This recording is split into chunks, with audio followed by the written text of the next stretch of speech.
Sudden, high-stakes environmental crises typically trigger a predictable human baseline. The brain's threat detection center initiates a fight-or-flight cascade, flooding the bloodstream with cortisol and generating visible, disorganized panic. Certain individuals bypass this standard sequence. Instead of panic, they respond to catastrophic events with immediate, total stillness. While observers often interpret this behavior as coldness, arrogance, or apathy, these social labels fail to account for the underlying neurobiology. This behavioral state represents a biological adaptation known as crisis competence. At its core lies emotional granularity, the ability of the brain to function as a precise internal data sorting system. Instead of succumbing to a generalized wave of fear, the mind identifies and categorizes specific variables and threats in real time. This requires a high-resolution nervous system. While a typical brain processes an unsettling event at a manageable fidelity, this neural architecture absorbs and analyzes environmental data at a significantly higher frequency. Constant high-fidelity processing enables the early detection of subtle emotional shifts. The individual tracks micro-expressions and atmospheric tension long before a situation reaches a point of visible escalation. Managing such a high volume of sensory data eventually requires a physical release. Profound physical stillness serves as a biological valve, allowing the system to discharge excess neurological energy without a total breakdown. This outward hypercalmness indicates a system that processes life too deeply to react with a simple, reflexive panic. This specific neural wiring is rarely a genetic default.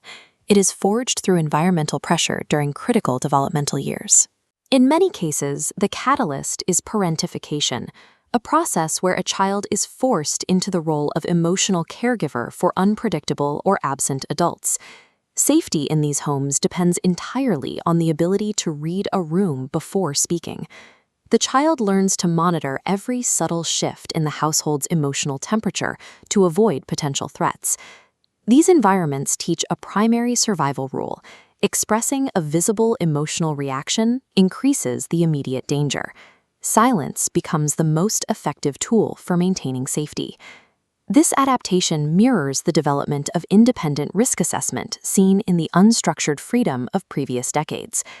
Navigating physical risks without a safety net forces the nervous system to independently calibrate its own threat detection thresholds. Surviving these minor, independent disasters creates a state of stress inoculation. It establishes a high baseline for crisis, altering what the adult brain registers as a genuine emergency. The body carries a physical record of this developmental history through chronic body armoring. This manifests as constant muscle tension and a locked jaw, the physical bracing for an impact that occurred years ago. This history often produces invisible child syndrome, where an individual feels a physical aversion to asking for help. They have been conditioned to believe that their needs are a burden and that survival is a solo endeavor. The adult's calm exterior serves as a veteran's survival architecture, built to protect a peace that was unavailable during childhood. In a typical brain, a crisis triggers an amygdala hijack. The threat center commands the body to flood with adrenaline, effectively overriding all logical thought. This diagram shows the almond-shaped amygdala, located deep within the temporal lobe as part of the limbic system. This structure manages the primary emotional and behavioral responses required for survival. Crisis competence relies on a neural rerouting. Instead of terminating in the amygdala's panic circuit, the signal is diverted toward higher-order processing centers. It travels directly to the prefrontal cortex at the front of the head, a region regulating conscious actions, reasoning, and complex problem-solving. This part of the brain is the last to reach maturity, typically completing its development in the mid to late 20s. When this rerouting occurs, the cognitive focus shifts instantly. The brain bypasses the emotional weight of the event and moves directly into a tactical assessment of the solution. Crisis competence is the functional ability of the prefrontal cortex to prioritize immediate tasks and regulate emotional reactions under extreme environmental pressure. The calm observer is using their entire processing capacity to solve the problem before the emotional reality is permitted to land. These internal biological shifts dictate the external physics of an argument or an active confrontation. Aggression relies on a complementary response. It seeks to provoke either a fear-based retreat or an equal escalation of anger to sustain its own momentum. Responding with absolute stillness is defined as non-complementary behavior. It is a refusal to match a chaotic energy. This silence functions as a psychological mirror. Without an opponent to fight, the aggressor is forced to hear the volume and the irrationality of their own voice. This leverages a scarcity principle in communication. By speaking less, the individual drives up the value and the perceived authority of the few words they eventually deploy. Because this behavior denies the aggressor the reaction they are fishing for, it is frequently misidentified as arrogance or a calculated attempt to intimidate.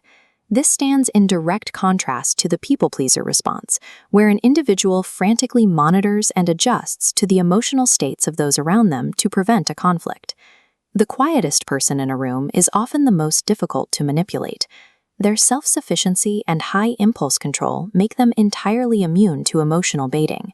These individuals are delayed processors. They store the emotional impact of a trauma in the moment, deferring the experience of pain or fear until they are in a secure, private environment. The brain isolates acute emotional data during a crisis, ensuring that survival tasks are prioritized while survival is still in question. This photograph demonstrates the profound internal neurological activity that occurs during periods of outward physical immobility. When the emergency ends, the system must reset. Emotional tears act as a biological release, flushing stress hormones from the body and activating the parasympathetic nervous system's rest and recovery mode. This creates a state of emotional efficiency, the discipline to choose exactly when and where to pay the metabolic cost of caring about a situation. Survivors often feel like imposters when labeled strong. They recognize that their composure was not a matter of character, but a mandatory function of their survival architecture. The transition from childhood trauma to neurobiological mastery is complete when an individual can fully occupy the eye of the storm. Calculated calmness represents the peak of cognitive discipline, the moment where intense emotion yields